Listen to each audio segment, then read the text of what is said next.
Hi everyone and welcome to a new English video in this YouTube channel. My name is Camila and I am very happy and pleased to join you in your English learning process. Tu inglés mejora hoy.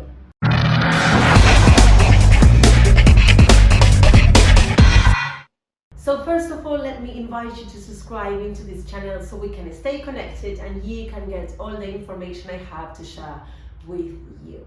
This video is gonna be 100% in English, so you can not only improve and work on your grammar, but also train your listening skills. So if you are ready, we are going to start right now. Today we will be working with phrasal verbs in context. So I prepare some paragraphs that I'm gonna read loud voice while you can read them on a screen. Inside of those paragraphs you can find some phrasal verbs in context, and so together we will try to analyze their meaning, and I'm gonna give you some extra examples as well. At the end of the video you're gonna find an activity in case you want to keep on practicing these phrasal verbs after the class. So let's go with the first paragraph. Just a day after picking up her dream white dress, she called off the wedding at the exact moment she found out the truth. She was convinced it wasn't worth it to give him another shot. So, there you go, our first paragraph. Can you identify phrasal verbs in it? We have 3 phrasal verbs. Take a moment to read it again and try to find them.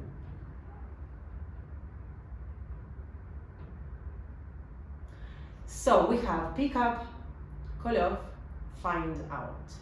Remember, phrasal verbs are the combination of a verb and a preposition, sometimes one preposition, sometimes two.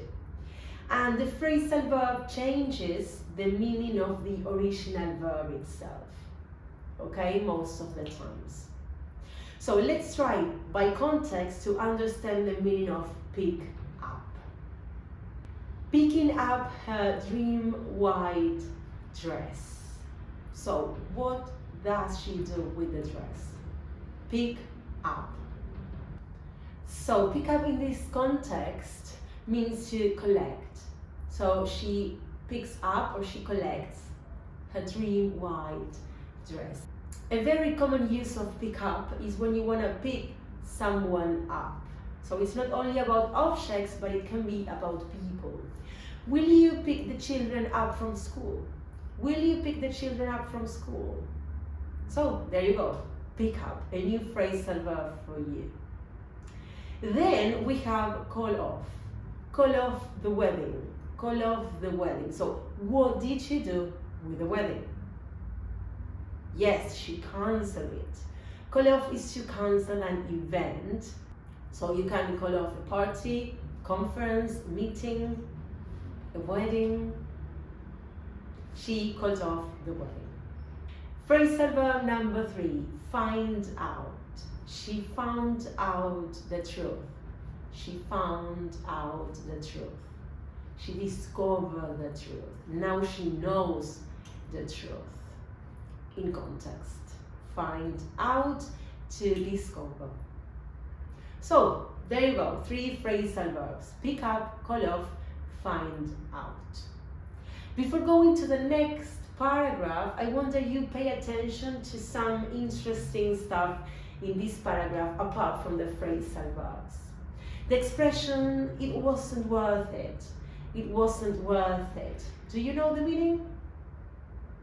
We have a very similar expression in Spanish, and we use it when we think that it is not good enough. So it doesn't justify that you take any kind of actions. You're just gonna leave it like that because it is not worth it. Or like the text in the past, it wasn't worth it. So it doesn't justify the thing that you have to move or do something about it.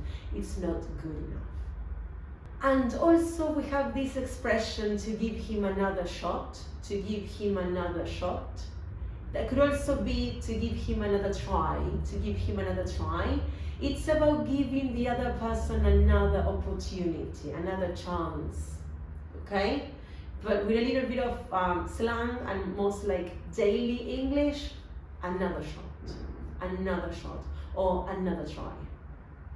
And there we go, paragraph number 2. Tom is such an annoying guy. The way he always shows himself off at the office, it's just unbearable, don't you think? He will lose people's respect at the company if he keeps on having that attitude. Again, take a moment to check if you can find the phrasal verbs. Combination between a verb and 1 or 2 prepositions. So, in this case, we have 2 phrasal verbs, show off and keep on. So what about show off? He always shows himself off. Are we talking about a good attitude or a bad one? You're right, it's about a bad one. So when you are an arrogant person, you show yourself off. So it's that attitude that arrogant people have. Okay, he always shows himself off. Phrasal verb number 2, keep on. Keep on. I am quite sure you have heard from it before. Keep on is to continue doing something. Keep on having that attitude. Keep on having that attitude. Continue having that attitude. So there you go, show off and keep on. Now I want that you pay again a little bit of attention to some of the details in this paragraph. First of all, the vocabulary unbearable. Unbearable means you can't stand it. You don't want to be close to that thing. It's like, put it away. Okay, another phrase over, put it away. Okay, put it like far away from me. Then, at the beginning of the paragraph, we have this certain structure. You have the explanation in another video in this account. How can we use the word such and the structure for such? So, such an annoying guy, such an annoying guy. And finally, I want to ask you why in the final line keeps on having that attitude. Why did I write having and not have? Do you know that? It's because I'm after a preposition. So it doesn't matter which is the verb tense you're using right now, if it's present or future or past. If you are writing a verb after a preposition, like keeps on having, that verb, the one that goes after the preposition, needs to have ing ending. That's an extra tip for you. And you also have a video in this account where you can check in which occasions or in which structures you need to use the verbs with ing, apart from continuous verb tenses. So it's a very interesting video. So there you go. Today we've been working with 5 different phrasal verbs.